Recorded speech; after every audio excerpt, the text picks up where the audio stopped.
যুগে যুগে যারা আল্লাহ জমিন আল্লাহ দিনকে প্রতিষ্ঠিত করতে গিয়ে প্রতিষ্ঠিত রাখতে গিয়ে সর্বোচ্চ কোরবানি স্বীকার করে শাহাদাত বরণ করেছেন। বিশেষ করে আমাদের রাহাবার, আমাদের অভিভাবক, যাদেরকে অন্যায়ভাবে জুডিশিয়ালি ফাঁসিতে ঝুলিয়ে আমাদের সামনে শহীদ করে দেওয়া হয়েছে, আমরা কিছুই করতে পারিনি। আল্লাহ আমাদের ক্ষমা করুন এবং ওনাদেরকে উচ্চ মর্যাদা দান করুন, ওনাদের শাহাদাত কবুল করুন, ওনাদের রক্তের বিনিময়ে আল্লাহ জমিনের দিন প্রতিষ্ঠিত করে দিন। এবং জুলাই বিপ্লব বা জুলাই আন্দোলনে 2000-এর মতো ছাত্র শ্রমিক জনতা শাহাদাত বরণ করলো। আল্লাহ রাব্বুল আলামিন তাদেরকে কবুল করুন। তাদের জীবনের বিনিময়ে আমরা স্বাধীনতা অর্জন করেছি, কথা বলার অধিকার পেয়েছি, আমরা আবার মুক্তভাবে কথা বলার সুযোগ পেয়েছি, মুক্তভাবে চলাচলের সুযোগ পেয়েছি। আল্লাহ রাব্বুল আলামিন তাদেরকে উচ্চ মর্যাদা দান করুন। এবং প্রায় 35,000 লোক আহত করেছে প্যাসিস্ট, তার মধ্যে 15 থেকে 16,000 পঙ্গুত্ব বরণ করেছে, হাত পা হারিয়ে ফেলেছে। আজও এ 10 মাসে অনেক লোকের জ্ঞান ফিরে নাই। তার মধ্যে গত সপ্তাহে নোয়াখালীর একজন থাইল্যান্ডে শাহাদাত বরণ করেছে, যে একবারের জন্য তার জ্ঞান ফিরে আসে নাই 10 মাসে। সে একসময় শিবিরে কর্মী ছিল, 15 বছর আগে তার বাবা মারা গেছে, যার কারণে তাকে কাজে নামতে হয়েছে। 20 পারা কোরআন হাফেজ ছিল, পুরো কোরআন হেফজ করতে পারে নাই, তাকে কাজে নামতে হয়েছে। আর এই অবস্থায় তার এক মা 2 বোন আছে, তাদের অভিভাবক আল্লাহ ছাড়া আর কেউ নেই।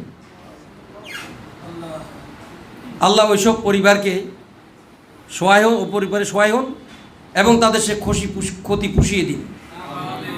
সম্মানিত ভাইয়েরা, এই পর্যায়ে আমাদের বিষয় নির্ধারণ করা হয়েছে ইসলামী আন্দোলনের কর্মীদের কোরবানি, ত্যাগ ও কোরবানি বলা আছে। ত্যাগ আর কোরবানির মধ্যে একটা সূক্ষ্ম পার্থক্য আছে।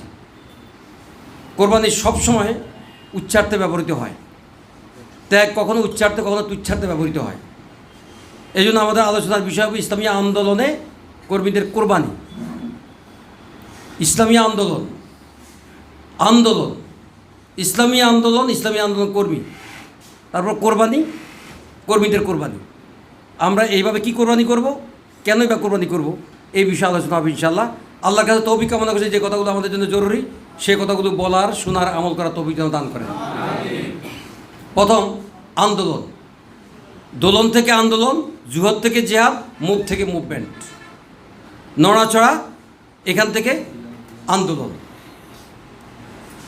কোনো সমাজে প্রচলিত কোনো সমাজ ব্যবস্থাকে উৎখাত করে আরেকটি সমাজ ব্যবস্থা প্রতিষ্ঠার জন্য যে আন্দোলন, যে সংগ্রাম, যে প্রচেষ্টার, যে প্রাণান্তকর চেষ্টা, সাধনা, এর নাম আন্দোলন।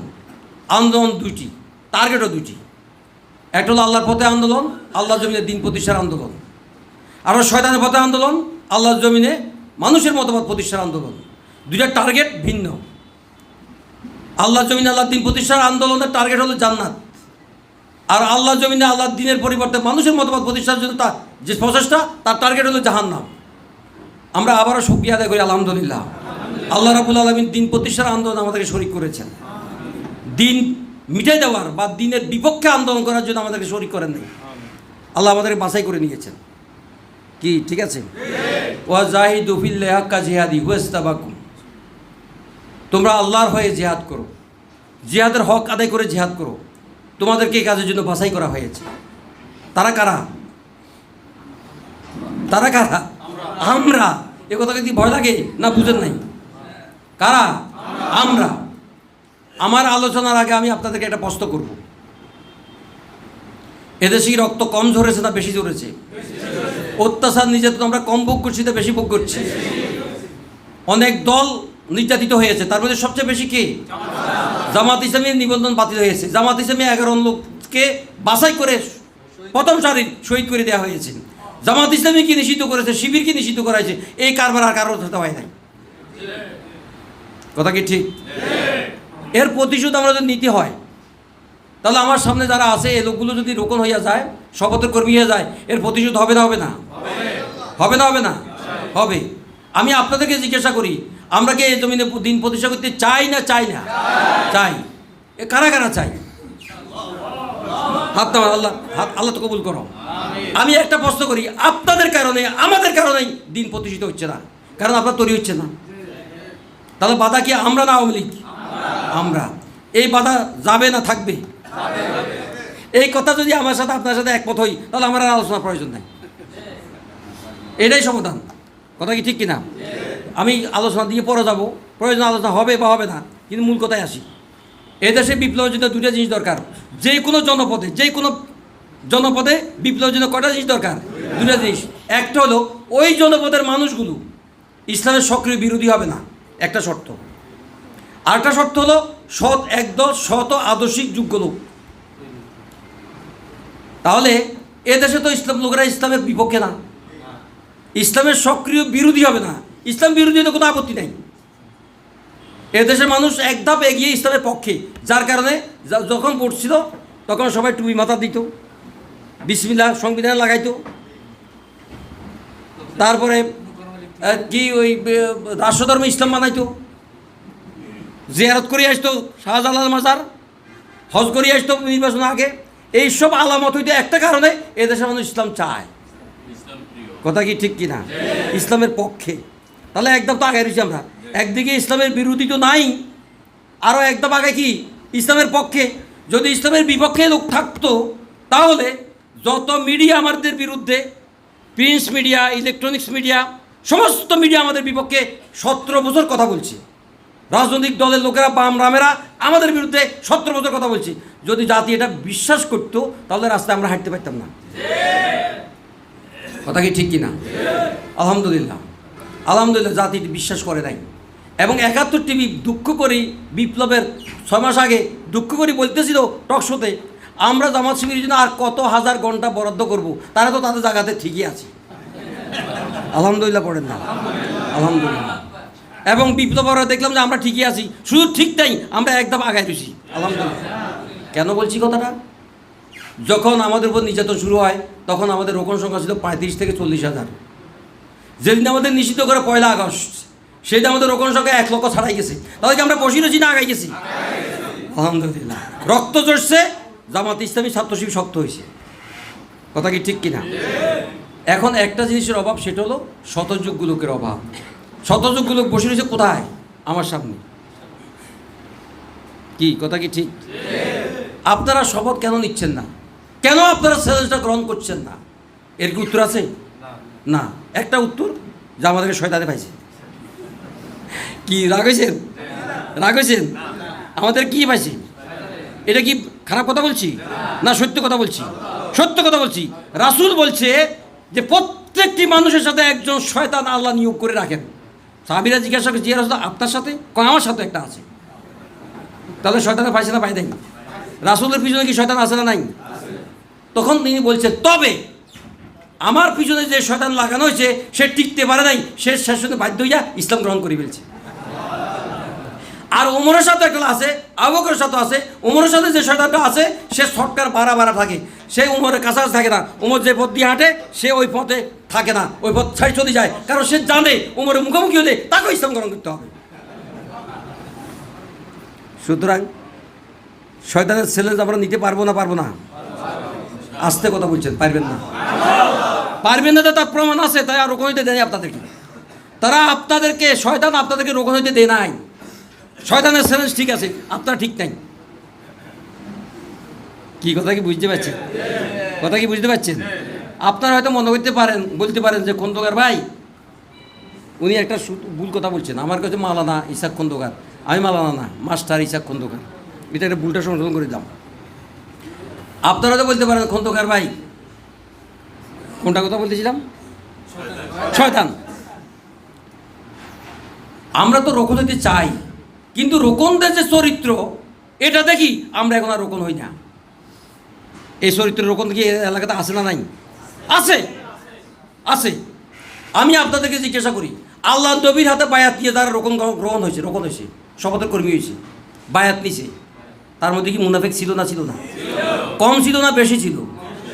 না, এত কম ছিল না, এত কম ছিল না। ওদের মাঠে 1000 মধ্যে 300 লোক মুনাফিক চলে আসছে। রাসূলের থুই, রাসূল উপস্থিত, রাসূল এত বায়াত নিছে। সুতরাং আমাদের মধ্যে ওই আব্দুল ইবনে উবাইর মুনাফিক থাকবে থাকবে থাকবে। মুনাফিক দিকে তাকানো যাবে না, আমরা মুনাফিকদের ক্রস করি এগিয়ে যাবো ইনশাআল্লাহ। কি আর কোনো প্রশ্ন আছে? মুনাফিক থাকবে না থাকবে না? মুনাফিক থাকবে না থাকবে না? মুনাফিকের দিকে তাকানো যাবে না যাবে না? যাবে না। মুনাফিককে ক্রস করে এগিয়ে যেতে হবে, আমাকে আমার জান্নাত নিশ্চিত করতে হবে। রাজি আছেন? এবার আমার কোরবানির কথা আসে। তাহলে আন্দোলন কয়টা? দুইটা। একটার গোল কি? জান্নাত। আরটার গোল কি? জাহান্নাম। আল্লাহ আমাদের কোনটাতে রাখছে? জান্নাতের রাস্তায়, আলহামদুলিল্লাহ। কোরবানি কাকে বলে? কোরবানি ত্যাগ কোরবানি না। কোরবানি মানে হলো আমার জন্য যা প্রয়োজন, আমার পরিবারের জন্য যা প্রয়োজন, আরও অধিক স্বার্থে তাকে বিসর্জন দেওয়ার নাম হলো কোরবানি। যেমন আমার এই দুইটা চোখ আমার জন্য খুব প্রয়োজন, আমার সম্পদ আমার পরিবারের জন্য প্রয়োজন, আমার সন্তান আমার পরিবারের জন্য প্রয়োজন, আমার দুইটা হাত আমার জন্য প্রয়োজন, আমার দুইটা পা আমার জন্য প্রয়োজন। যদি বাতিল আমার হাত কেটে নিয়ে যায়, বাতিল যদি আমার পা কেটে নিয়ে যায়, বাতিল যদি আমার ব্যবসা নষ্ট করে দেয়, বাতিল যদি আমাকে চাকরি থেকে বরখাস্ত করে, এটা কি আমার ক্ষতি না ক্ষতি নয়? এটা কেন? এটা আমি কেন মেনে নিলাম? কেন? আমি জান্নাতে যেতে চাই। আমি কেন মেনে নিলাম? আমার হাত বড় না আমার জান্নাত বড়, আমার পা বড় না আমার জান্নাত বড়, আমার সন্তান বড় না আমার জান্নাত বড়, আমার ব্যবসা বড় না আমার জান্নাত বড়। এগুলো আমি স্যাক্রিফাইস করলাম, এটা আমি কোরবানি করলাম, এটা বিসর্জন দিলাম, এটা আমার কোরবানি। আর ত্যাগ, ত্যাগও এক এক অর্থে কোরবানি অর্থে ব্যবহার হয়, আবার কখনো কখনো তুচ্ছাতে ব্যবহার হয়। কেমন? আমার এটা জামা ছিঁড়ে গেল, এই জামাটা রাখা তো উচিত না ফেলে দেওয়া উচিত? ফেলে দেওয়া উচিত না রেখে দেওয়া উচিত? ফেলে দেওয়া উচিত। এটার জামা ত্যাগ করলে মানে আরও পরিষ্কার হবে। আমার পেটে মল জমছে, এটা কি আমার জন্য গুরুত্বপূর্ণ না আপদ? আপদ না সম্পদ? আপদ। এটা ফেলে দেওয়ার নাম কি? এটা ফেলে দেওয়া কি আমার জন্য কল্যাণ না অকল্যাণ? এটার নাম কি? মল কোরবানি না মল ত্যাগ? ক্লিয়ার? ক্লিয়ার? কখনো কখনো ত্যাগ তুচ্ছাতে ব্যবহার হয়, কখনো কখনো উচ্ছারতেও ব্যবহার হয়, কোরবানি অর্থ ব্যবহার হয়। তো আমরা কোরবানি করলে তো কাম সারের, আর তো দুইটার দিকে যাওয়ার দরকার নাই। তাহলে যা আমার জন্য প্রয়োজন, আমার পরিবারের জন্য প্রয়োজন, তা আরও বেশি অনেক ঊর্ধ্বে স্বার্থে যদি আমি বিসর্জন দিই, তার নাম কি? কোরবানি। তবে কি কোরবানি করব? আমি কি কোরবানি করব? আল্লাহ তো দুইটা কথা বলছেন, ডেট বড়, ওই বড় মাপে দুইটা কথা বলছেন। একটা হলো বিআমওয়ালিকুম ওয়া আনফুসিকুম। আগে কি? আল্লাহ বলতেও কিন্তু এভাবে বলছেন, কারণ আল্লাহর কথা তো, এর মধ্যে ফাঁক ফোকর নাই, কোনো ফাঁক ফোকর নাই। আগে কি? মাল দাও, খালি হইয়া যাও, জান দিয়া জান্নাতে প্রবেশ করো। একবার সোজা সিধা কথা। আমরা বুঝার জন্য এটাকে ভাগ ভাগ করে আলোচনা করলে সুবিধা হবে, ঠিক আছে? জান আর মালকে আমরা ভাগ ভাগ করে আলোচনা করব, তাহলে আমাদের জন্য সহজ হবে বুঝার ক্ষেত্রে। এক নাম্বার, কি কোরবানি করব, কেন কোরবানি করবো আমরা পরে আলোচনা করবো ইনশাআল্লাহ। কি কোরবানি করব? এক, সময়ের কোরবানি করব। সময় আমার হায়াত, আমার হায়াতটাকে ভাগ করলে এটা কী হয়? সময় হয়। আমি আজকে বাঁচবো, কালকে বাঁচবো, পরশু বাঁচবো, এরপর বাঁচবো না, এই সময়টুকু আমি আছি, এটা আমার হায়াত, এটা আমার জীবন, এটা জীবনের অংশ। কথা কি ঠিক কিনা? এটা কাকে দেব? আল্লাহকে দেব। কেন দেব? আল্লাহকে খুশি করার জন্য। কেন দেব? জান্নাতে যাওয়ার জন্য। ঠিক আছে? রাজি আছেন নি? কারা কারা রাজি আছেন? আলহামদুলিল্লাহ। এখন তো রাজি আছেন, বাড়ি থেকে তার মনে থাকে না, বাড়ি তার মনে থাকে না, কাম সব শেষ, সব শেষ বলতেছি। তাহলে কি হলো কথা? আমরা সময় দেব। কার মতো সময় দেব? আবু বকরের মতো সময় দেব। কার মতো সময় দেব? আবু হুরায়রার মতো সময় দেব। কার মতো সময় দেব? ইসমাইল বুখারী রাহমাহুল্লাহর মতো সময় দেব। আরও সাহাবায়ে কেরাম যারা সময় দিচ্ছে ওইভাবে সময় দেব। আমি তিনটে উদাহরণ দেব। এক, আবু হুরায়রা রাদিয়াল্লাহু আনহু, ওনার একটা পরিবার ছিল, এক একে পরিবার সদস্যরা মারা গেল, উনি নতুন করে আর কোনো সংসার করেন নাই। ওনার চিন্তা ছিল, আমি যদি সংসার করি রাসূল থেকে জুদা থাকবো, আমি যদি সংসার না করি তাহলে রাসূলের সাথে কাছাকাছি থাকতে পারবো। উনি আসহাবে সুফার সদস্য হয়ে গেলেন। কিন্তু ওনার দুর্ভাগ্য, যা শুনতেন তা বলতেন। রাসূলকে বললেন, ইয়া রাসূলুল্লাহ, আমার কষ্ট, আমার দুঃখ, আমি আপনার সমস্ত কথা শুনতে চাই, হজম করতে চাই, মনে রাখতে চাই, আমলে নিতে চাই, কিন্তু কিছুই মনে রাখতে পারি না। রাসূল ওনাকে আলিঙ্গন করলেন, ছাপ দিয়া ছেড়ে দিলেন। সেদিন থেকে আর কিছু বলেন না উনি। আর উনি এমন এক জায়গায় পৌঁছে গেলেন, সিয়াসিত্তার যে কোনো হাদিসের কেতাব আপনি খুলেন, যেখানে মুহাম্মদ সাল্লাল্লাহু আলাইহি ওয়াসাল্লাম সেখানেই আবু হুরায়রা, পাশাপাশি পাশাপাশি। বিশ্বাস হয় যে জান্নাতে তারা পাশাপাশি থাকবেন ইনশাআল্লাহ। আমরা যদি এভাবে সময় দিতে পারি আল্লাহর জন্য, তাহলে আমরা হয়তো বা এইভাবেই থাকবো জান্নাতে রাসূলের পাশাপাশি ইনশাল্লাহ। পারবো তো ইনশাল্লাহ? পারবো। ইসমাইল বুখারী রাহমাহুল্লাহ, চিনছেন ওনাকে? বুখারী শরীফ যিনি সংকলন করছেন। একদিন তখন ওই ছোটোবেলায় উনি গেলেন মুহাদ্দিসের কাছে পড়তে, ওনার উস্তাদের কাছে।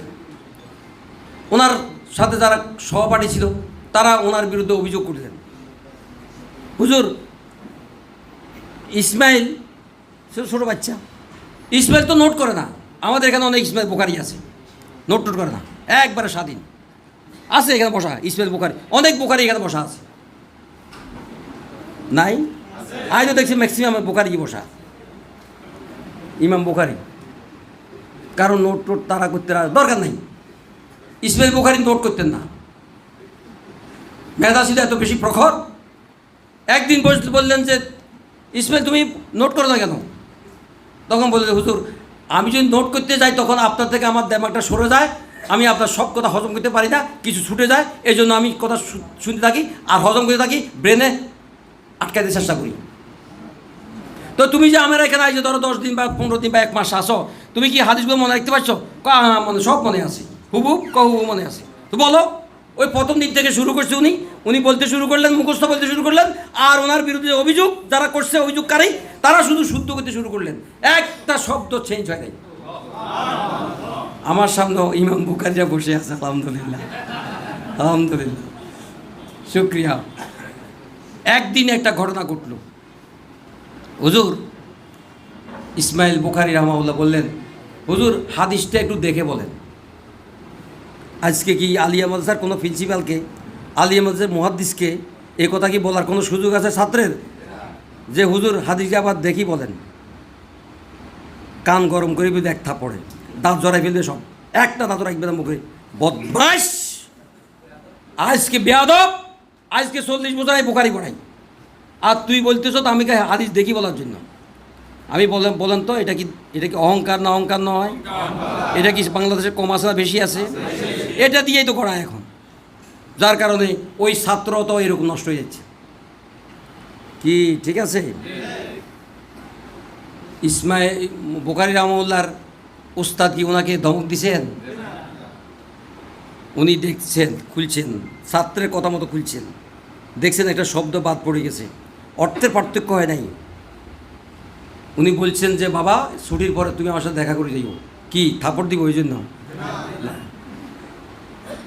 যেমন শিষ্য তেমন উস্তাদ। ক্লাস শেষ, ছুটি হয়ে গেল, তুমি কি আমার এখানে আসার আগে কি হাদিসটা তুমি জানতে, মুখস্থ করছিলা? না হুজুর, আপনার এখানে আসার আগে আমার কোনো হাদিস পড়া হয় নাই। তো কেমনে জানলে এটা যে ভুল? আমি যেদিন থেকে আপনার এখানে আসি, সে আপনি যখন হাদিস বলতে থাকেন তখন আপনার মাথা থেকে একটা আলোর আভা আমি দেখতে পাইতাম। এই হাদিসটা পড়ার সময় এটা দেখি নাই, তখন আমি মনে করছি হয় ভুল অথবা জাল, এই জন্য বলছি একটু দেখে বলেন। হুজুর বুঝতে পারছে এটা আমার কেরামতি নয়, এটা আমার যোগ্যতা নয়, এই বাচ্চার যোগ্যতা। উনি শুধু একটু বললেন বাবা মনে হয় তোমাকে কোনো উদ্দেশ্যে আল্লাহ পাঠিয়েছেন পৃথিবীতে, তুমি একটু সময় দিও। কিসের উপর? হাদিসের উপর একটু সময় দিও। এ সময় দিয়েছেন যতটুকু, উনি বিয়ে করার সময় পান নাই, জীবনে বিয়ে করার সময় পান নাই। আমরা তো বিয়ে শাদী করি, মেলা বড় সংসার করে এনেছি, আমরা তো মেলা সফল, মেলা সফল। ইমাম ইসমাইল বুখারী অতটুকু সফল হতে পারেন নাই নাকি? কি সফলতা পান নাই নাকি? আলহামদুলিল্লাহ আলহামদুলিল্লাহ। আমরা কি আল্লাহকে সময় দিতে পারবো? আমরা কি দিনের জন্য সময় দিতে পারবো? সম্মানিত ভাইয়েরা, মতামতের কোরবানি। 2 নম্বর কি? মতামতের কোরবানি। আপনার একটা মতামত আছে, আপনার একটা ব্যক্তিত্ব আছে, আপনার একটা যোগ্যতা আছে, দিনের জন্য, ইসলামের জন্য, আল্লাহর জন্য, রাসূলের জন্য এটা কোরবানি করতে হবে। আমরা ফেসবুক খুললে দেখি আমিরে জামাতকে, আমি জামাতের রোকন অথবা জামাতের কর্মী অথবা দায়িত্বশীল, আমি জামাতকে গালি দিচ্ছি না? আসেনি বাংলাদেশে? আমি যা দুঃখ করি সেদিন বলছি, আমি একটা বিষয় মন্তব্য করার পরে 18,000 গালি খাইছি আমি আমাদের কর্মীদের থেকে। কত হাজার? 18,000। আমি এবার একটা এই ব্যাপারে কথা বলি। বদরের যুদ্ধ শুরু হয়েছে, আমরা এই কথা বলতে পারি কি না? আমরা ফেসবুকে যা ইচ্ছে তা লিখতে পারি কি না? সংগঠনের বিপক্ষে অবস্থান নিতে পারি কি না? এই বিষয়ে কথা বলছি। বদরের যুদ্ধ চলছে, 70 জন কাফেরকে হত্যা করা হয়েছে, 70 জন কুরাইশ কাফেরকে বেঁধে বন্দি করে নিয়ে আসা হয়েছে।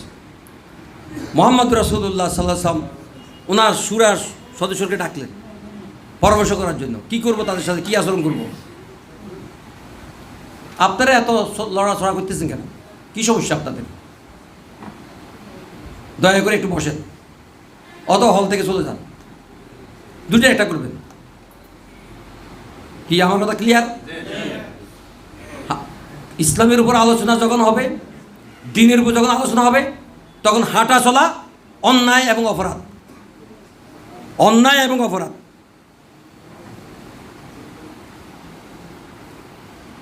বেশি হাঁটা চলা হচ্ছে, আপনারা একটু বসেন। জি, হযরত আবু বকর প্রস্তাব দিলেন, ইয়া রাসূলুল্লাহ, এখানে অনেক অর্থশালী লোক আছে, আমাদের এখন অভাব চলছে, অর্থের বিনিময়ে যদি এদেরকে ছেড়ে দেওয়া হয় তাহলে আমাদের অর্থনৈতিক সমস্যা দূর হবে, সংকট দূর হবে। আর আমাদের মধ্যে নিরক্ষর অশিক্ষিত লোক বেশি, এদের মধ্যে শিক্ষিত লোক আছে, শিক্ষার বিনিময়ে যদি এদেরকে ছেড়ে দেওয়া হয় তাহলে আমাদের অশিক্ষা নিরক্ষরতা দূর হবে। 3 নম্বর লাভ, যদি এদের সাথে যখন পড়ালেখা শিক্ষণ শিক্ষানো কার্যক্রম চলবে, তখন তাদের সাথে মুআমালাত মহাশারার কারণে আমাদের মধ্যে কিছু লোক, এদের মধ্যে কিছু লোক ইসলাম গ্রহণ করবে, ফলে শত্রু দুশ্মন শত্রু বন্ধু হয়ে যাবে। লাভ কম না মেলা? মেলা লাভ। হযরত ওমর রাজা বললেন, ইয়া রাসূলুল্লাহ, আমার ভিন্ন প্রস্তাব আছে। কি? এরা আল্লাহর দুশ্মন, রাসূলের দুশ্মন, দ্বীনের দুশ্মন। আমাদেরকে তারা মদিনা থেকে বিতাড়িত করেছে, নবীজিকে মদিনা থাকতে দেয় নাই, আমরা মক্কা থাকতে দেয় নাই। আমরা মদিনা আসে আশ্রয় নিয়েছি, তারা মদিনা আক্রমণ করেছে আমাদের নিশ্চিহ্ন করে দেওয়ার জন্য। এখানে আমার প্রস্তাব হলো, যে যার নিকটাত্মীয় সে তাকে খুন করবে, হত্যা করবে। এতে ইসলামের দুশ্মন খতম হয়ে যাবে, আর আমাদের ঈমান পরীক্ষিত হয়ে যাবে। আমার বক্তিপতি আছে, তাকে আমি হত্যা করব। আপনার চাচা আছে এখানে আব্বাস, তাকে আপনি হত্যা করবেন। আবু বকরের বাবা আছে, উনি তাকে হত্যা করবেন। এতে পরিষ্কার হয়ে যাবে আমরা দিনকে ভালোবাসি, আল্লাহকে ভালোবাসি না আত্মীয়কে ভালোবাসি। রাসূল মতামতের জন্য এটা দিলেন ভোটে। ম্যাক্সিমাম লোক, কি সমস্যা, কি লোক এগুলো এরকম করে কেন? বুঝি নাই।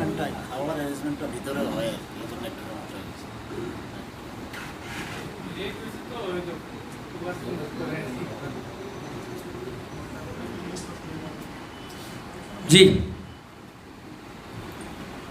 সমস্যা হলো আমার, কারণ আমি শিক্ষক ছিলাম তো, এবং বড় স্কুলের শিক্ষক ছিলাম। 1-150 পোলাপাইন মাইক ছাড়াই চলিত ইনশাআল্লাহ, আলহামদুলিল্লাহ। কিন্তু একটা ছাত্র কথা বলার কোনো সুযোগ ছিল না। কি কথাটা বুঝতে পারছেন? এবং মনোযোগ আমার দিকে থাকতে হবে। আর এই আলোচনা, এই জাতের আলোচনার মধ্যে কোনো পানি খানা, খাওয়া দাওয়া, হাঁটা চলা, প্রস্রাব পায়খানা সব বন্ধ থাকে।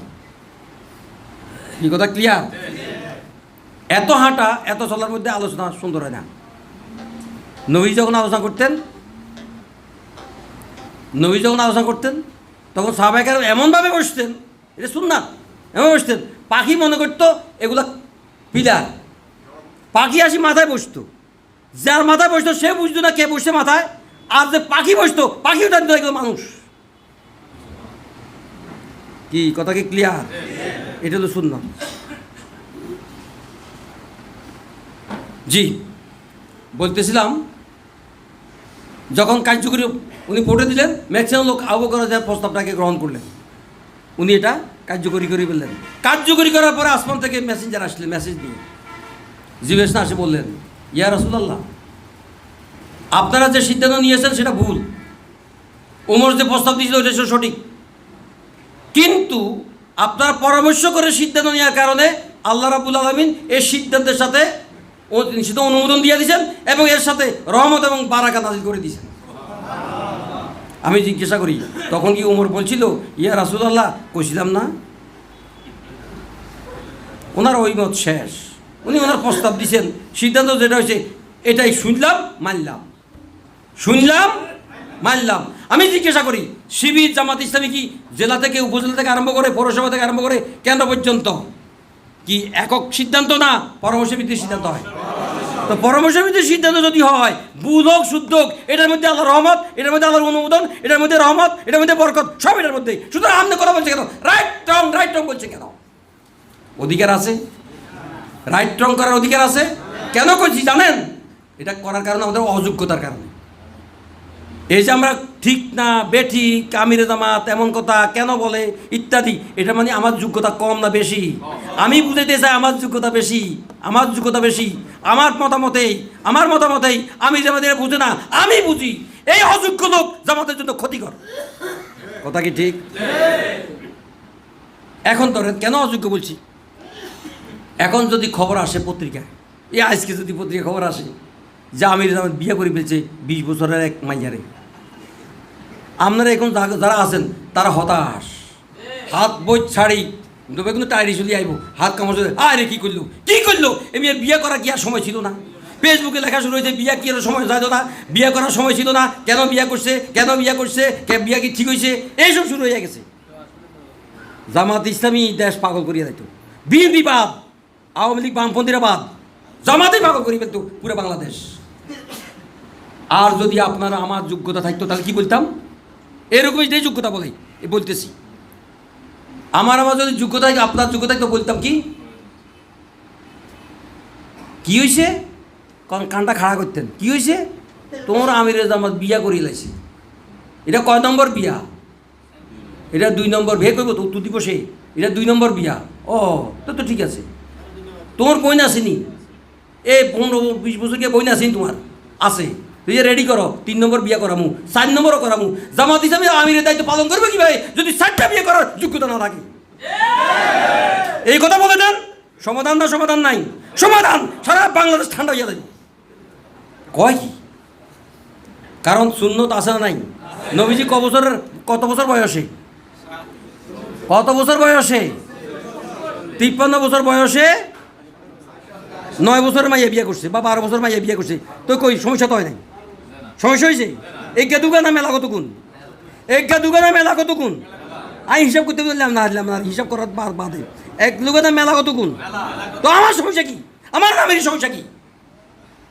আমি বলছি এই জন্য আমাদের কি যোগ্যতা না অযোগ্যতা, ধারণ ক্ষমতা না কম না বেশি? কম, যার কারণে আমি পাগল হয়ে গেছি। কি কথা কি ক্লিয়ার?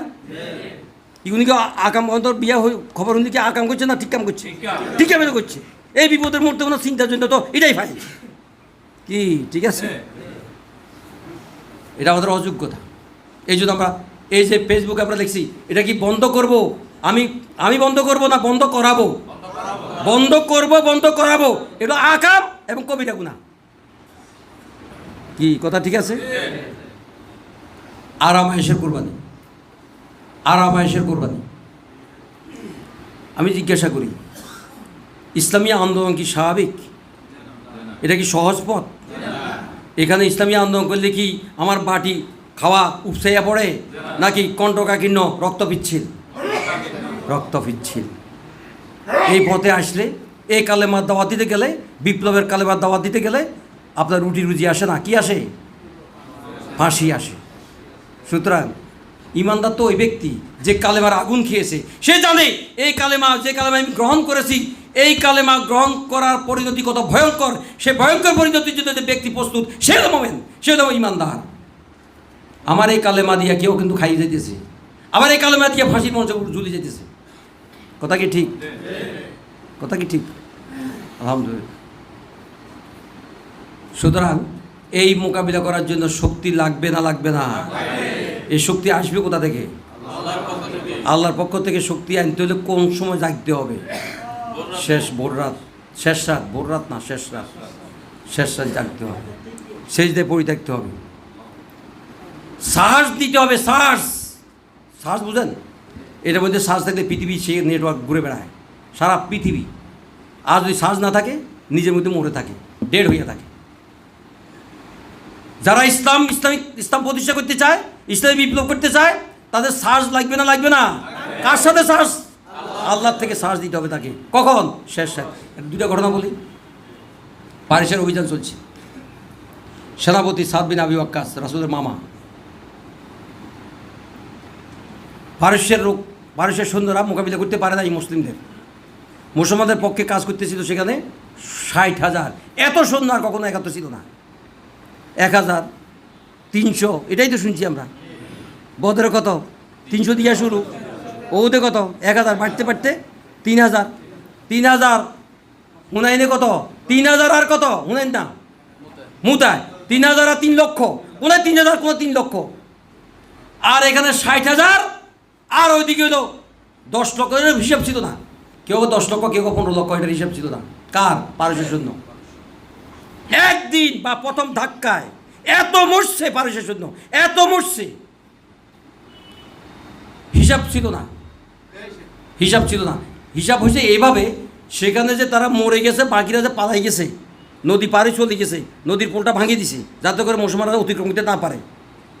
এরা যে লাশ পড়ে রয়েছে, এত বিশাল স্তূপ হয়েছে, 15-20 বছর পর্যন্ত এখানে শ্বেত পাহাড়, মানে সাদা পাহাড়ের মতো হাড়গোল পড়েছিল।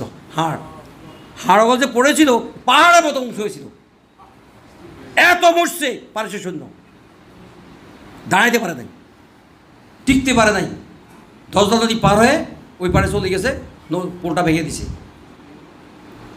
এখন সাদ বিন আবি ওয়াক্কাস যাইতেও পারতেছে না, তারাও আসতে পারতেছে না। উনি আবার কমান্ডারদেরকে ডাকলেন, কী করবো, পরামর্শ দেন। তো কেউ বললে, একজন বললেন, সাদ বিন আবি ওয়াক্কাস, আমরাও যেতে পারছি না, তারাও আসতে পারছি না, কাম তো শেষ, আমার মধ্যে দিয়ে চলে যাই। আরেকজন বললেন, আমাদের রাজধানী মাদাইন দখল করার কথা ছিল, আমরা যেতে পারি নাই, নদী এখন অশান্ত, নদীর স্রোত প্রবল, ঢেউ প্রবল, নদী শান্ত হবে, আমরা মেরামত করবো, পোল মেরামত করে আমরা অভিযানে বেরোবো, মাদাইন দখলের আগ পর্যন্ত আমাদের অভিযান শেষ হবে না, আমরা অপেক্ষা করি। আরেকজন বললেন, আমরা এখানে তাবু ফেলি, অপেক্ষা করি, মদিনায় খবর পাঠাই, আমিরুল মুমিনিন হযরত ওমর যে নির্দেশ করে তাই হবে। মাঝখান দিয়ে একজন দাঁড়ায় বললেন, ইয়া সাদ বিন আবি ওয়াক্কাস, আমরা আল্লাহর, এই নদী আল্লাহর, এই নদীর স্রোত তাও আল্লাহর, ঢেউ তাও আল্লাহর, এই নদী আমাদেরকে আটকাবে কেন? আমরা নদীর বুদ্ধি চলে যাই। কয় এটা কি বৈজ্ঞানিকতা না অবৈজ্ঞানিকতা? অবৈজ্ঞানিকতা। নদীর মধ্যে হাঁটি যাওয়া যায়, গোড়ালে যদি যাওয়া যায়, উঠলে যাওয়া যায়, পা রাখা যাচ্ছে না, এত স্রোত। অবৈজ্ঞানিকতা। সাদ বিন আবি ওয়াক্কাসের মাথা লাগিয়েছে কথাটা, কারণ এ ধরনের ঘটনা ওনার সাথে হয়েছে আরেকবার। সেদিন নদীর সাথে কারবার ছিল না, সেদিন কারবার ছিল অন্য কারবার। আফ্রিকার বাদশার কাছে ওমর চিঠি নিয়ে পাঠালেন সাদ বিন আবি ওয়াক্কাসকে। আফ্রিকার বাদশাহ বললেন, আপনারা আজকে বনের ভিতর থাকুন, আগামীকাল সকালে আপনারা আমাদের দেশে প্রবেশ করবেন। এর মানে কি? এর মানে হলো আপনারা বনে থাকবেন, বনের বাঘ ভালুক হায়নারা আপনাদেরকে ছিঁড়ে খেয়ে ফেলবে সকালবেলায়, আর আপনারা আমাদের দেশে ঢুকার তো কোনো প্রয়োজন হবে না, আর আমিও কোনো দুধ হত্যার আসামি হলাম না। মতলব ভালো না খারাপ? খারাপ। সেদিন সাদ বিন আবি ওয়াক্কাসকে নদীতে বনের মধ্যে আটকে দেওয়া হয়েছে। যখন অন্ধকার বাড়ি বেড়ে গেল, রাত গভীর হতে লাগলো, তখন বাঘ ভালুক তার মানুষের গন্ধ পেয়ে এগিয়ে আসলো, হুমকা দিতে লাগলো। সেদিন সাদ বিন আবি ওয়াক্কাস বনের পশু পাখি, হায়না, জন্তু জানোয়ারকে লক্ষ্য করে বললেন, ও বনের জন্তু জানোয়াররা, পশু পাখিরা, দেখো ওমরের চিঠি, আমরা আফ্রিকার বাদশার কাছে দাওয়াত নিয়ে যাচ্ছি, আজকে আমাদের জন্য এই বন খালি করে দাও। সাদ বিন, এটা কি বৈজ্ঞানিক না অবৈজ্ঞানিক? অবৈজ্ঞানিক, অবৈজ্ঞানিক। সেদিন বনেরা, বাঘেরা বাঘের পথে, হায়নারা হায়নার পথে, সিংহরা সিংহের পথে, সাপ বিচ্ছুরা নিজ নিজ পথে তারা বন ছেড়ে চলে গেল, তাদের জন্য বন খালি করে দিয়েছিল। সুতরাং আজকেও এই নদী আমাদেরকে পার করে দিতে পারে। সাদ বিন আবি ওয়াক্কাসের ইতিহাস জানা আছে, ওনার কাছে অভিজ্ঞতা পরিষ্কার। তবে আমাদের পজিশন কি? আমরা কি এই নদী পার হওয়ার মতো যোগ্যতা রাখি কিনা? এই জন্য উনি টেস্ট করার জন্য বলছেন, আপনারা বিশ্রামে যান, সকালবেলা আমি সিদ্ধান্ত দেব। কত লোক? 60,000। এদের অনেকে আহত, বিশাল এক বাহিনীর বিরুদ্ধে যুদ্ধ হয়েছে সারাদিন, সবাই পরিশ্রান্ত। এখন সবাই রেস্ট দরকার না দরকার নাই? দরকার। আমরা তো বলতাম যে সাইলেন্ট করে ঘুম যাও, সাইলেন্ট করে ঘুম যাও, কারণ সকালবেলা কোন দিয়ে কোন অভিযান শুরু হয় আবার ঠিক নাই। গভীর রাত সাদ বিন আবি ওয়াক্কাস বের হলেন সৈন্যদের পজিশন কি দেখার জন্য। দেখলেন যারা আহত পরিশ্রান্ত, কারোই পিঠ বিস্তার সাথে নেই। আপনার কি ঘুম আসে?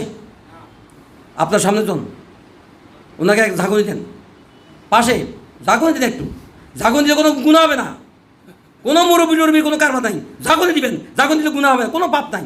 গুণাটা আমার, ঝাঁকুনিটা আপনার। গুণাকার আমার, ঝাঁকুনিকার আপনার। গুণা যে হবে না এটা আমার কাছে এটা ইয়ে আছে, মাসলা আছে। রাসূল একদিন হারাই গেছে সকালবেলায়, খুঁজে পাওয়া যাচ্ছিল না। 7 জন 7 দিকে চলে গেল খোঁজার জন্য রাসূলকে। যাইয়া পাইল আবু হুরায়রা এক জায়গাতে পাইল রাসূলকে। পাইয়া বললেন, ইয়া রাসূলুল্লাহ আপনি এখানে? আমরা তো খুঁজতেছি সবাই। কয় ধরো জুতাগুলো নিয়ে যাও, আর যাকে দেখবা তাকে বলবা যে কালেমা পড়ে যে কালেমা গ্রহণ করবে আর এরপর কালেমার মৃত্যু হবে, সে জান্নাতি। তো এই জুতা নিয়ে রওনা হয়েছে রাসূলের নির্দেশ মতো। প্রথম পাইছে ওমরকে। ওমরকে পাইয়া বললো যে হে ওমর, রাসূলকে পাওয়া গেছে ওই জায়গাতে, এই রাসূল তার প্রমাণ, রাসূলের জুতা নিয়ে আসছি আমি। রাসূল বলছে যে কালেমা পড়বে আর কালেমার উপর মরবে সে জান্নাতি। দাম করে বক্সি মারিয়া দিছি। বক্সি ওই সিটুয়ে পড়ে গেছে, সিটুরে পড়ে কাঁদা শুরু করছে। তাহলে কি ঝাঁকুনি বড় না বক্সিন বড়? ঝাঁকুনি বড় না বক্সিন বড়? আরে কন না, বক্সিন বড়। বক্সিন খাইয়া ওই বেটা কাঁদতে কাঁদতে দুজন যে রাসূলের কাছে হাজির, যাই মানুষ করলো, ইয়া রাসূলুল্লাহ আপনি বলছেন আমি বলছি, এখন ওমর আমাকে বক্সিং মারি এরকম ঠিক করে ফেলা দিস। ওমর কই ইয়া রাসূলুল্লাহ এই কথা ওনাকে আর নিষেধ করে দেন, না বলে এমনি আমল টামল নাই, সুতরাং আমলটা কদ্দুর করি ইয়ে তো শেষ হয়ে যাবো। কয় আর কইও না। ও রাসূলও কয় আর কইও না। তো মাঝিকা খাইছি যে তাকে আল্লাহ রাস্তা খাইয়ে দিয়েছি। ওকে খাইছি না, আস্তে খাইছি না জোরে খাইছি। সুতরাং যারা ঘুম যাবে আলোচনার ভিতরে তাদের ঝাঁকুনি দেওয়া কি জায়েজ না? না জায়েজ? জায়েজ, একবারে জায়েজ। আর জায়েজ যদি না হয়, গুণা যদি হয়, গুণাটা আমার, ঝাঁকুনিটা আপনার, ফাইন। এটা তো আরো সহজ হয়ে গেছে। কথা কি ক্লিয়ার? ক্লিয়ার। সুতরাং যার কাছে যে ঘুম যাবে সে এক ঝাঁকুনি দিবেন, জোরে ঝাঁকুনি দিবেন। আর যদি বদদোয়া দিবে, যদি উনি বদদোয়া দিবে তো আমার না, বদদোয়া দিলে অসুবিধা নাই, কোনো সমস্যা নেই। আমি যে জায়গায় দাঁড়াই তাই কথা বলতেছি, এটা খুব নিরাপদ এক জায়গা। উনি যদি ভালো মানুষ হয় বদদোয়া দিবে না, খারাপ মানুষ হয় বদদোয়া আমার পর্যন্ত পৌঁছবেই না। তাহলে নিরাপদ, নিরাপদ না? আমি যে জায়গায় দাঁড়িয়েছি এটা খুব নিরাপদ জায়গা, আলহামদুলিল্লাহ। শুধু আমি যে আল্লাহর পক্ষে থাকি, শুধু আমি কার পক্ষে থাকি? আল্লাহর পক্ষে থাকি। আমি খুব নিরাপদ জায়গাতে আছি, এখানে আওয়ামী লীগ আমার কাছে পৌঁছতে পারবে না। কি কথা কি ঠিক? কোনো বদদোয়াকারীর বদদোয়া আমার কাছে পৌঁছতে পারবে না ইনশাআল্লাহ। সময় তো ভাইয়েরা বলতেছিলাম কোন কথা? আরাম আয়েশের কোরবানি। সাদ বিন আবি ওয়াক্কাস চিন্তা করলেন এই বাহিনীকে মোকাবিলা করবে এই এই এই নদী, টাইগ্রাস নদী, দজলা নদী, অসম্ভব। উনি সকালবেলা ঘোষণা করলেন আমরা অভিযানে বের হব। নদীর উপর কি ফুল আছে? ফুল আছে? স্রোত কি থামে গেছে? ঢেউ কি কমে গেছে? রওনা হলেন। ওই পাড়ে পারিসের সন্ধ্যারা বসে আছে, তারা তামাশা দেখে মুসলমানরা করে কি, কারণ মুসলমানরা আসতে পারতেছে না। যখন তারা অভিযান করলো, উঁট, ঘোড়া, গাধা, পদাতিক বাহিনী ছুটলো সামনের দিকে। এরা চিন্তা করলো কেন আসে নদীর দিকে? এই নদী তো পার হওয়া সম্ভব না, এরা নদীর দিকে আসে কেন? কি পানি গোসল করতে আসে না? সামান টামান নিয়ে রাখা হয়েছে, সব নিয়ে রাখা হয়েছে। যখন দেখতো তারা নদীর উপর দিয়ে চলে যাচ্ছে, নদীর উপর দিয়ে চলে যাচ্ছে, তারা দৌড়াইয়া চলে যাচ্ছে পানির উপর দিয়া, তখন তারা বুঝতে পারছে এরা তো মানুষ না, এরা তো মানুষ না। এরা কি? এরা তো মানুষ না। এরা পালানি শুরু করছে। ওই পালানিতে পালানি হয়ে গেছে, আর যুদ্ধ করতে হয় নাই, এক বাহিনীকে যুদ্ধ করতে নাই। ওই পাড়ে যাওয়ার পরে সাদ বিন আবি ওয়াক্কাস স্পষ্ট করলো আমাদের কোনো মুজাহিদ ডুবে গেল কিনা? উত্তর আসলো না। আমাদের কোনো বাহন, উট, ঘোড়া, গাধা ডুবে গেল কিনা? উত্তর আসলো না। আমাদের কোনো সামান ডুবে গেল কিনা? উত্তর আসলো না। শুধু একজন লোক বললেন সাহাবী, ইয়া রাসূলুল্লাহ আমার একটা বাটি হারাই, সাদ বিন আবি ওয়াক্কাস আমার একটা বাটি হারাই গেছে। উনি এটাকে প্রত্যাখ্যান করলেন, এটা গ্রহণ করলেন না। যে নদী সাহস করে নাই আমাদের একজনকে আটকায় দিতে, আমাদের একটা বাহনকে আটকায় দিতে, আমাদের সামান আটকে দিতে তোমার পার্টির কী প্রয়োজন? এমন সময় একটা বাতাস উঠলো, ঝড়, ওই বাটিটা আসি সাত বিন আবির কাছে হাতে চলে আসলো। ওইটো নদী সাহস করে না আটকে রাখতে। এই যদি আমাদের অবস্থা হয়, আমাদের সামনে কি সহজ না কঠিন দিন আছে? এখন যেটা চলছে এত সুন্দরও সুন্দর নয়, এত আরামও আরাম নয়। গত 54 বছরে আমাদের এত নিরাপদ ছিলাম না আমরা। এই নিরাপত্তা কি বেশি দিন চলে বলে মনে হয়? রাম বাম আগে আমাদের বিপক্ষে ছিল, এখন রাম বাম ডান 3 গ্রুপ আমাদের বিপক্ষে চলে আসছে। সুতরাং তারা ঐক্যবদ্ধ আরও জোরদার হওয়ার আগে আমরা আমাদের মায়ের নিচের মাইটাকে শক্ত করতে হবে, আমাদের কদমকে মজবুত করতে হবে। একদিনে 2 দিনের কাজ করতে হবে, একজন 10 জনের কাজ করতে হবে। পারবো? কারা কারা পারবে? হাত দেখা, হাত তামান। আমি আপনাদেরকে একটা প্রশ্ন করি, হয়তো আপনাদের মনে মধ্যে একটা প্রশ্ন আছে, খন্দকার ভাই একদিনে 2 দিনের কাজ কেমনে করুন? 1 ঘন্টা 2 ঘন্টার কাজ কেমনে করুন? একজন 10 জনের কাজ কেমনে করুন? আমি জিজ্ঞাসা করি, সম্ভব না অসম্ভব? সম্ভব। কেউ কেউ এমন লোক আছে আমাদের কর্মীরা 1 ঘন্টা যে কাজ করে আরেকজন 10 ঘন্টা এত কাজ করতে পারে না। এটা হলো কোয়ালিটি। এই কোয়ালিটি ডেভেলপ করতে হবে আমাদের, কাজের গতি বাড়াইতে হবে আমাদের। যদি আমরা একদিন 2 দিনের কাজ করতে পারি, একজন 10 জনের কাজ করতে পারি, এমন কোনো ঘর না থাকে প্রত্যেক ঘরে আমরা নক করতে পারি, প্রত্যেক জায়গায় আমরা দাওয়াত দিয়ে বসতে পারি, তাহলে 1 বছরের মধ্যে আমাদের অবস্থান এমন জায়গায় পৌঁছবে, তারা আমাদের বিরুদ্ধে ঐক্যবদ্ধ হয়ে তারা আত্মহত্যা করবে। আত্মহত্যা করে বুঝেন, তারা দুনিয়া থেকে গায়েব হয়ে যাবে। আর যদি আমরা না করি, আমরা যদি হেলায় নষ্ট করে ফেলি এই সময়টাকে, তাহলে হয়তো এর থেকে আরো কঠিন বিপদ আমাদের উপর আসবে। কি কথা কি ঠিক? আল্লাহ সুযোগ দিয়েও চায়, সুযোগ নিয়েও চায়। রাজি আছেন? আসতে করছেন কেন? কি সমস্যা? কি সমস্যা? সমস্যা এক জায়গাতে, ইমানের সমস্যা। আমি আসতে কথা বলার কথা, ডাক্তার আমাকে বলছে 3 মাস পর্যন্ত কথাই বলবেন না। কয় মাস? 3 মাস কোনো কথাবার্তা বলবেন না। আর প্রতিদিন আমার 500টা বক্তৃতা হয়।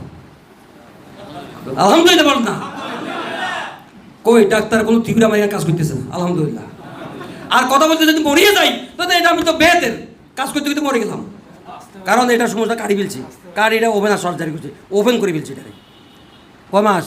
3 মাস কোনো কথা বলা যাবে না। আমি 15 দিনের মাথা থেকে কথা বলা শুরু করছি, আলহামদুলিল্লাহ। ডাক্তার কথা শুনুম না, আল্লাহর কথা শুনুম।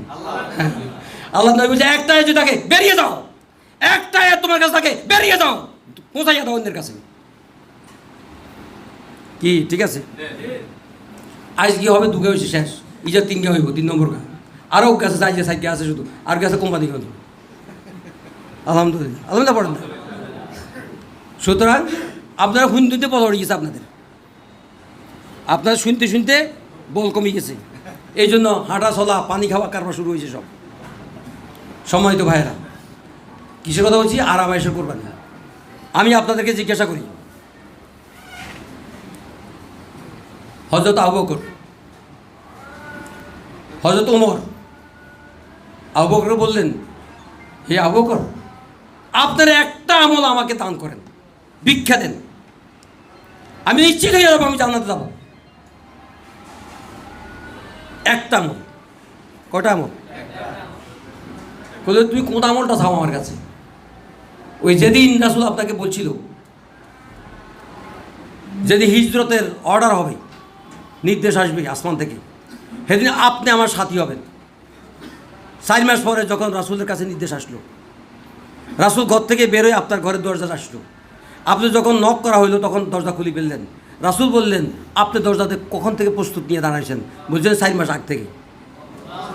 4 মাস ঘুম নাই, চোখে পানি নাই, চোখে ঘুম নাই, 4 মাস দাঁড়িয়ে আছে। তখন রাসূল বললেন, আপনি 4 মাস দাঁড়িয়ে আছেন এখানে? ইয়া রাসূলুল্লাহ, 4 মাস দাঁড়িয়ে আছি। কাফেরা কখন আপনার উপর, আল্লাহর কখন নির্দেশ হয়, কাফেরা আপনাকে ধাওয়া করে, আপনি আমার ঘরের সামনে আসি, দরজা বন্ধ পাইয়া কাফেরা পিছন থেকে ধাওয়া করে আপনার আমার ঘরে আসি, ঘরের সামনে আপনাকে হত্যা করে, দেখি আমি সহ্য করতে পারবো? এই জন্য আমি দাঁড়াই চাই যে 4 মাস, যদি আমার জীবন শেষ পর্যন্ত দাঁড়িয়ে দেখতে হয়, দাঁড়িয়ে দেখতাম আমি এখানে। হে আবু বকর, আপনি সে আমলটা যদি আমাকে দান করেন, তাহলে আমার বিশ্বাস আমি জান্নাতে চলে যেতে পারবো। সম্মানিত ভাইয়েরা, আমরা কি রাত জাগার অভ্যাস করতে পারবো? পারবো? আপনি অসুর যেভাবে ঐক্যবদ্ধ হচ্ছে, আপনার মধ্যে যদি শক্তি অর্জন করতে হয়, আল্লাহর শক্তি যদি আপনি ক্যাপাসিটি যদি গ্রহণ করতে পারেন, তাহলে ওরা আমাদের সামনে দাঁড়াইতে পারবে না। পারবে? আমাদের যে একটা বিপ্লব হয়ে গেল, সেখান থেকে আপনারা কি কোনো সহযোগিতা করছেন? না, আপনাদেরকে তলবে করা হয়নি। ওই ছাত্র শিবিরের চ্যাংড়া পোলারা এই কাজটা করে ফেলছে। কি কথা কি ঠিক কিনা? এটা হলো প্যাসিজ বিরোধী বিপ্লব, সামনে আছে ইসলামী বিপ্লব। তখন আপনাদেরকে তলব করা হবে। কারা রাজি আছেন? কারা রাজি আছেন? আত্মান। সুতরাং সেদিন এমন খুঁজাল দেওয়া হবে, এমন এক ডাক দেওয়া হবে, সারা বাংলাদেশ একাত্রে চিৎকার দিয়ে উঠবে নারায়ে তাকবীর বলে। সুতরাং সেদিন এসে ইসলামী বিপ্লব হয়ে যাবে। এটা সামনে আছে ইনশাআল্লাহ। রাজি আছেন? এর আগে শপথ নিতে হবে। আগে মিছিল, আগে সাউন্ডিং, আগে দৌড়, আগে বিপ্লব না আগে শপথ? আগে কি? শপথ। আগে শপথ। রাজি আছেন? আরামেশের কোরবানির কথা বলছিলাম, অর্থের কোরবানি। এখন যদি আপনাদের নোট দেন, অনেকে এককালীন দেন না? আমি যদি বলি আপনাদের এককালীন কে কি কত টাকা দেয়, কেউ যায় 5,000 টাকা, কেউ 10,000 টাকা, কেউ 3,000 টাকা, কারো 2,000 টাকা।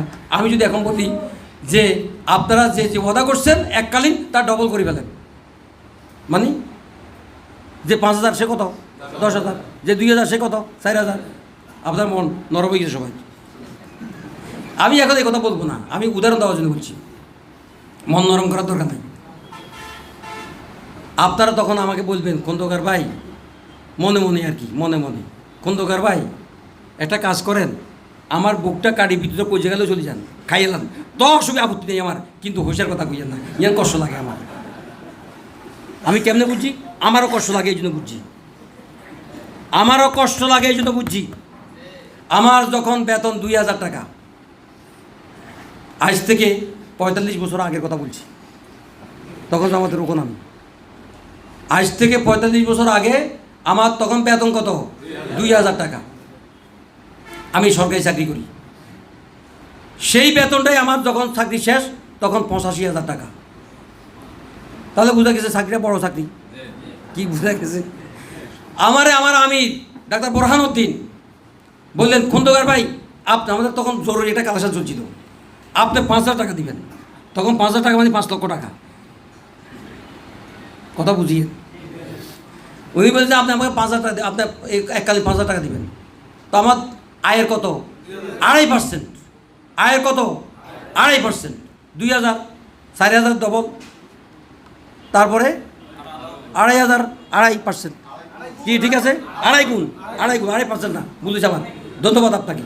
2.5 গুণ। তো আমার শয়তান আমার ভিতরে ঢুকছে, ওই আমার শয়তান কে নিয়োগ দিছে আল্লাহ, তাকে কে নিয়োগ দিছে? আল্লাহ নিয়োগ দিছে। পারমানেন্ট এক শয়তান, পারমানেন্ট, আমার সাথে পারমানেন্ট। সে আমারে বললো যে তোর আমির তো বলতেছে 5,000 টাকা, তোর তো এই সমস্যা, এই সমস্যা, এই সমস্যা, 11 সমস্যা, তুই কো 500 টাকা। কত টাকা? 500 টাকা।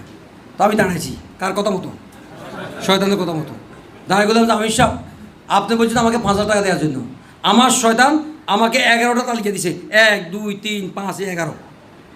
সে বলছে 500 টাকা দেওয়ার জন্য।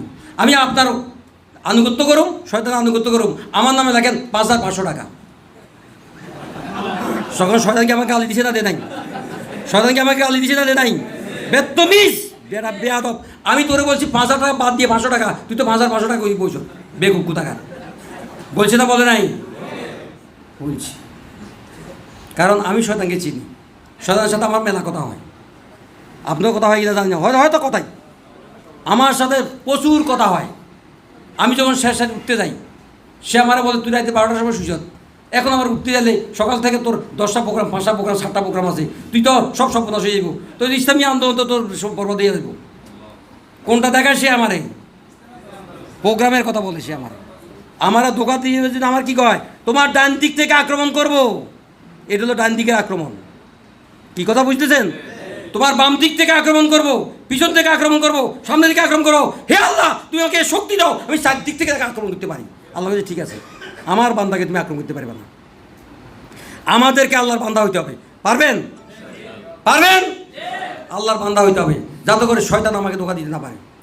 তো আমি একদিনের উঠতে গেছি, উঠতে তো যাই, উঠতে গেছি, তো তো আমার বললো যে তুই কেল্লে উঠেছে অন্ত বললে সকালবেলা থেকে সমস্ত প্রোগ্রামগুলো তো নষ্ট হয়ে যাবে তো আমি তুই ভীতির পড়ি তাই কোথায় গেছে পজিটিভ পজিটিভ শয়তান আমার সাথে পজিটিভ ডান দিক থেকে আক্রমণ।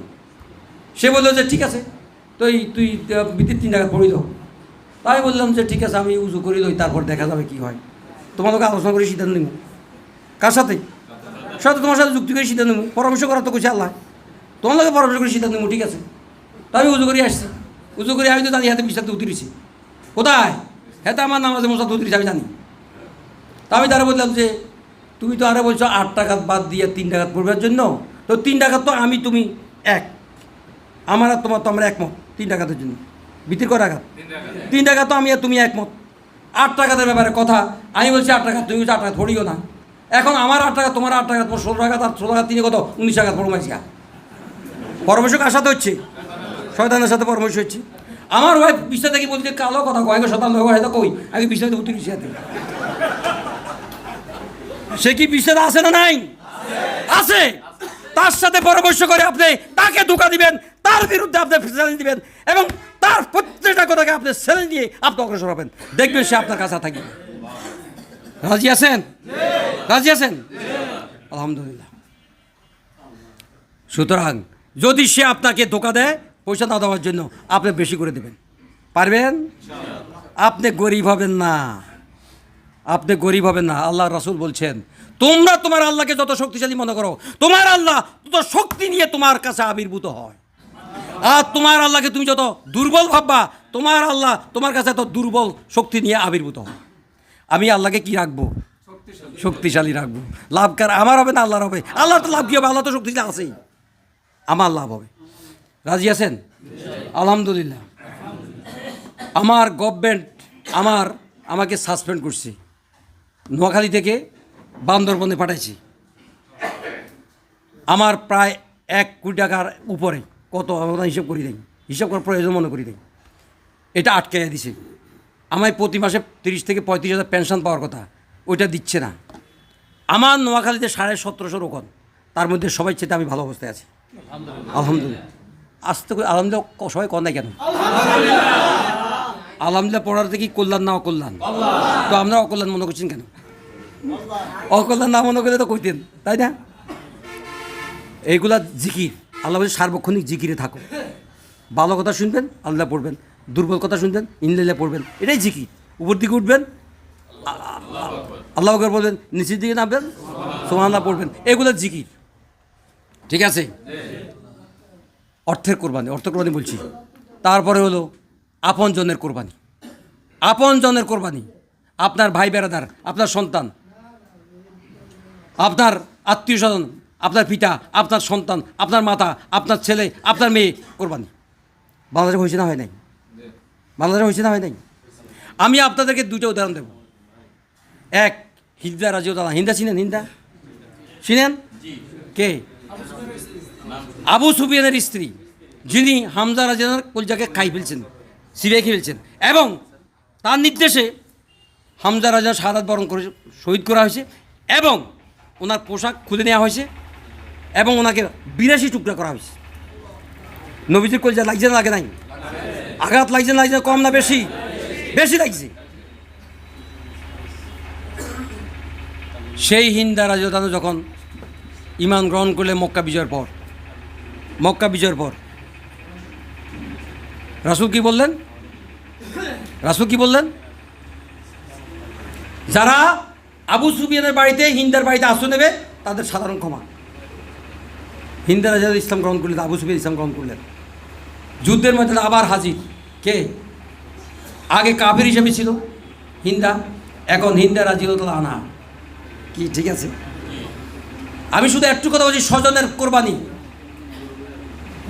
হিন্দা রাজিউল্লাহ বললেন, ও আমার সন্তানেরা, ওনার অনেক সন্তান, তোমরা কাছে আসো।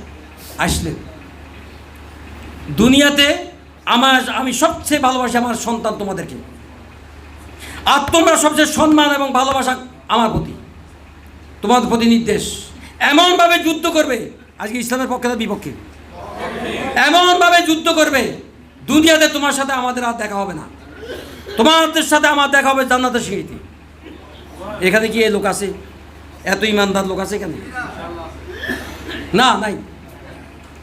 একটা বালিকার কথা বলছি, ফিলিস্তিনের। এই যুদ্ধের আগে যুদ্ধ ছিল, আর 10 বছর আগে 1 সপ্তাহ যুদ্ধ ছিল। সেই যুদ্ধে মেসাকার হয়ে গেছে পুরা ফিলিস্তিন, গাজা। সেই সপ্তাহে একটা মেয়ের বিয়ে হওয়ার কথা ছিল, যুদ্ধের দামাডোলের কারণে বিয়ে হতে পারে নাই। এই যুদ্ধে তার মা তার বাবা দুজনে শাহাদাত বরণ করছে। যুদ্ধবিরতি, সকালবেলায় গাছের নিচে হাজির মেয়ে বিয়ে বসার জন্য। এক বিদেশি সাংবাদিক প্রশ্ন করলো, মা তোমার তো বিয়ের বয়স হয় নাই। বাজারে বিয়ের বয়স হতো 18 বছর, তার বয়স 13 বছর 14 বছর। বিয়ের বয়স তো হয় নাই তোমার। তুমি এই যুদ্ধে সপ্তাহে তোমার মা মারা গেল, তোমার বাবা মারা গেল, তাদেরকে যে কবরে কবরস্থ করা হলো, সে কবরের মধ্যে বোমা পড়লো, সমস্ত দেহ ছিন্ন ভিন্ন হয়ে সারা শহর হয়ে গেল। এখন মাত্র কয়েক ঘন্টা আগে যুদ্ধবিরতি, তুমি বিয়ের অনুষ্ঠানে চলে এসো সকালবেলায়। তোমার বিয়ে এত কী প্রয়োজন ছিল আজকে? মেয়ে জবাব দেয়, তোমার পরিচয় কি আমি জানি না, আমার পরিচয় শেষ। আমার পরিচয় ঠিক আছে, আমি তো জানি। আমার পরিচয়, আমি ফিলিস্তিনের এক বালিকা, এক মুসলিম বালিকা। আর তোমার পরিচয় কি আমি জানি না। তুমি প্রশ্ন করছো কেন আমি বিয়ের অনুষ্ঠানে আসছি। এই যুদ্ধে আমার বাবা শাহাদাত বরণ করেছে, আমার মা শাহাদাত বরণ করেছে। শুধু এখানেই ইতিহাস শেষ নয়। এই যুদ্ধের মধ্যে আমার বাবার জন্ম হয়েছে, আমার মায়েরও জন্ম হয়েছে, আমারও জন্ম এই যুদ্ধের ময়দানে হয়েছে। আমি কেন বিয়ের অনুষ্ঠানে আসছি তুমি প্রশ্ন করেছ। আমি মধুচন্দ্রিমা আনন্দ ফুর্তি জন্য বিয়ের অনুষ্ঠানে আসিনি। আমি বিয়ের অনুষ্ঠানে আসছি, যত আগে বিয়ে হবে তত আগে সন্তান হবে, সন্তানকে তৈরি করে আমি যুদ্ধে পাঠাতে পারবো। জিজ্ঞাসা করি, ওই ইমানকে আমরা জোগাড় করতে পারছি? এক বৃদ্ধা বসনিয়া, শুধু একদিন সার্বীয়রা 50,000 মুসলিম বসনীয়কে হত্যা করে এর ডিডি সাগরে ভাষা দিয়েছে। ইংল্যান্ডে একটা কনফারেন্স চলছে, মুসলমানদের কীভাবে সাহায্য করা যায়। আমাদের দেশের 2জন জামাত ইসলামী নেতৃবৃন্দ স্কলার সেখানে দাওয়াত পেয়েছেন, ওনারা সম্মেলনে গেছেন, সম্মেলন শেষ বেরিয়ে যাচ্ছেন। দেখতেন করিডোর মধ্যে এক বৃদ্ধা কাঁদে। জিজ্ঞাসা করলেন, মা আপনি কাঁদে কেন, পরিচয় কি? বলেন, আমি বসনিয়ার এক বৃদ্ধা, অসহায়। আমার 7 সন্তানের 6 সন্তান এই যুদ্ধে শাহাদাত বরণ করেছে। আমার স্বামী এই যুদ্ধে শাহাদাত বরণ করেছে। এক সন্তান অবশিষ্ট, তোমাদের কনফারেন্স আসছে, এখন আমার থেকে বিদায় নিয়ে চলে গেছে। আপনি কি আপনার সন্তান, আপনার স্বামীর জন্য কাঁদেন? না বাবা, আমি সন্তানের জন্য কাঁদবো কেন, স্বামীর জন্য কাঁদবো কেন? ওরা তো আমায় আল্লাহকে উপহার হিসেবে দিয়েছি। আমি তো 6 সন্তানের শহীদের মা, আমি যে এক শহীদের স্ত্রী, আমি কাঁদবো কেন? এটা আমার অহংকার। আমি কাঁদি, আমার এই সন্তান কয়েকদিন পরে শাহাদাত বরণ করবে। আমি কাঁদি, আমি বসনিয়ার জন্য আর কোনো সন্তান উপহার দিতে পারবো না। আমরা কি ওই জাতের ইমান তৈরি করতে পারছি? সুতরাং আমাদেরকে ওই ইমান তৈরি করতে হবে, ওই ইমানে আমাকে যেতে হবে, ওই পর্যায়ে আমাকে যেতে হবে, যদি আমাকে জান্নাতে যেতে হয়। কি ঠিক আছে? পারবো?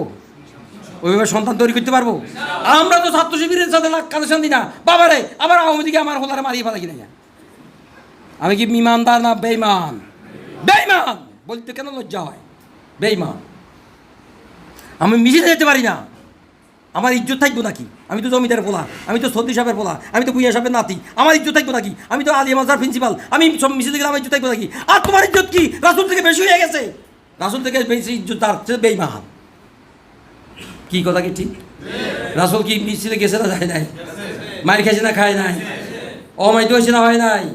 পৃথিবীর সেরা মানুষকে মুহাম্মদুর রাসূলুল্লাহ সাল্লাল্লাহু আলাইহি ওয়াসাল্লাম। ইজ্জত বাড়ছে না কমছে? আমি 2টা বই পড়ছি, দি হান্ড্রেডস। একটা বই লিখছে ভবেশ রায়, আরেকটা লিখছে মাইকেল হার্ট। সে সারা পৃথিবী তারা সমস্ত দার্শনিক বড় বড় মানুষদের জীবনী তালাশ করছে। তারা 100 লোক বাছাই করছে, তার মধ্যে 1 নম্বর 2 নম্বর 3 নম্বর 100 নম্বর সিরিয়াল দিছে।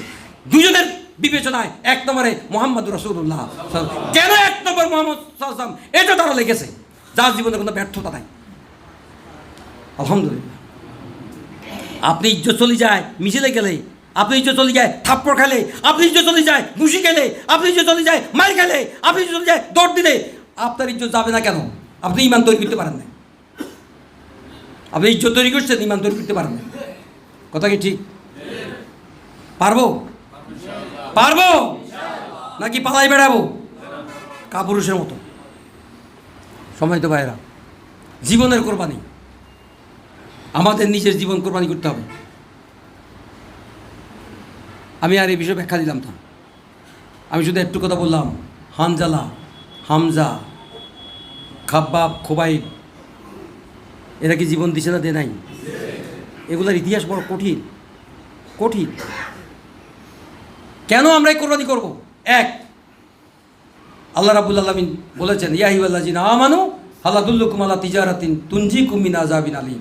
হে ঈমানদার লোকেরা, আমি কি তোমাদেরকে একটি ব্যবসার কথা বলবো যা তোমাদের কঠিন পীড়াদায়ক আযাব থেকে মুক্তি দেবে? সেই কঠিন আযাব কি? সেই কঠিন আযাব হলো মরণের আযাব, কবরের আযাব, হাসরের আযাব, মিজানের আযাব, পুলসিরাতের আযাব, হিসাবের আযাব, জাহান্নামের আযাব। সমস্ত আযাব থেকে আল্লাহ মুক্ত করে দেবেন যদি তোমরা ব্যবসা করো। সেই ব্যবসা কি? তুমিনুনা বিল্লাহি ওয়া রাসূলিহি ওয়া তুজাহিদুনা ফি সাবিলিল্লাহ বিআমওয়ালিকুম ওয়া আনফুসিকুম যালিকুম খায়রুল লাকুম ইন কুনতুম তা'লামুন। এরপর বলছেন, আর কি লাভ? ইয়াগফির লাকুম যুনুবাকুম, তোমাদের সমস্ত অপরাধ ক্ষমা করে দেওয়া। আমরা কি অপরাধ করছি না করি নাই? কম করছি না বেশি করছি? আল্লাহ বলছেন, তোমাদের অপরাধ আমি ক্ষমা করে দেবো যদি আমার জমিন আমার দিন প্রতিষ্ঠার জন্য সংগ্রামে লিপ্ত হও, জানমাল দিয়ে যদি তোমার রেডি হও, প্রস্তুতি গ্রহণ করো, আমি তোমাদের সমস্ত অপরাধ ক্ষমা করে দেবো। রাজি আছেন? এখানে শেষ না। ওয়ায়ুদকিলকুম জান্নাতিন তাজরি মিন তাহতিহাল আনহার ওয়া মাসাকিন তাইয়্যিবাতান ফি জান্নাতিন যালিকাল ফাওজুল আযীম। এই তোমাদের জন্য বড় সফলতা। আমি তোমাদেরকে মনোরম দৃশ্যপূর্ণ জান্নাতে প্রবেশ করাবো, যেখানে উত্তম উত্তম স্থায়ী ঘরগুলো তোমাদেরকে প্রদান করবো, যার নিচ দিয়ে ঝর্ণা প্রবাহমান থাকবে। অন্য জায়গাতে বলছেন, সেই ঝর্ণাগুলো কিসের? মধুর ঝর্ণা, দুধের ঝর্ণা, শরাবের ঝর্ণা, সব পানির ঝর্ণা। তুই যা চাইবে তা তোমার কাছে চলে আসবে। এরপর আল্লাহ বলছে, ওয়া উখরা তুহিব্বুনাহা নাসরুম মিনাল্লাহি ওয়া ফাতহুন কারীম। অবশ্যই মুমিন, ও নবী, মুমিনদেরকে খবর দিয়ে দাও, সংবাদ পৌঁছাইয়া দাও, আমি তোমাদেরকে সাহায্য করব এবং তোমাদেরই বিজয় হবে। কোনো ফ্যাসিস্ট পৃথিবীতে থাকবে না তোমরা যদি মাঠে নামতে পারো। সমস্ত ঝরা, সমস্ত ঝঞ্ঝা, সমস্ত নাফাকি ছেড়ে দিয়ে যদি তোমরা মাঠে নামতে পারো, তাহলে তোমাদেরই বিজয় হবে। হয়েছে না হয় নাই? হয়েছে না হয় নাই? এবার হয়েছে না হয় নাই? আগে হয়েছে না হয় নাই? বদরের যুদ্ধ চলছে, আমার কথা বলে শেষ করে দেব। বদরের যুদ্ধ শুরু হয়েছে। একজন আসি বলতে, সাহাবী, রাসূল, ইয়া রাসূল আমাকে একটা কিছু দেন। রাসূলের কাছেও নাই, বেটার কাছেও নাই।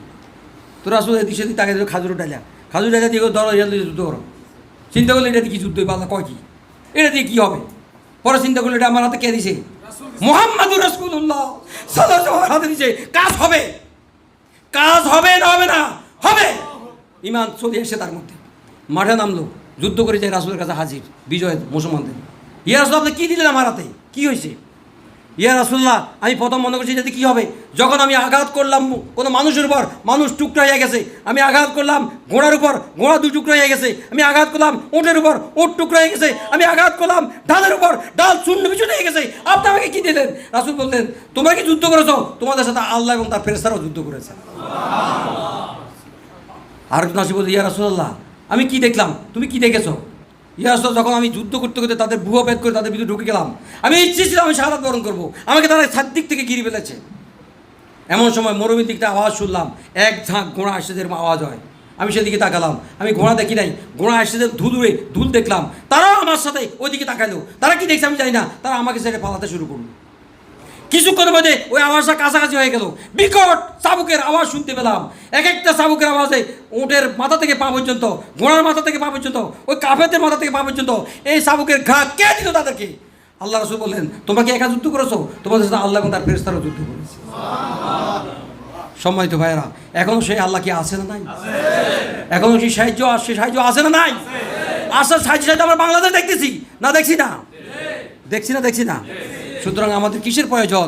ঈমানের প্রয়োজন, আমাদের কমিটমেন্টের প্রয়োজন, আমাদের সিদ্ধান্ত নেওয়ার প্রয়োজন, আমাদের শপথের প্রয়োজন। রাজি কারা কারা? আল্লাহ তুমি হাতগুলো কবুল করো। আসসালামু আলাইকুম ওয়া রাহমাতুল্লাহ।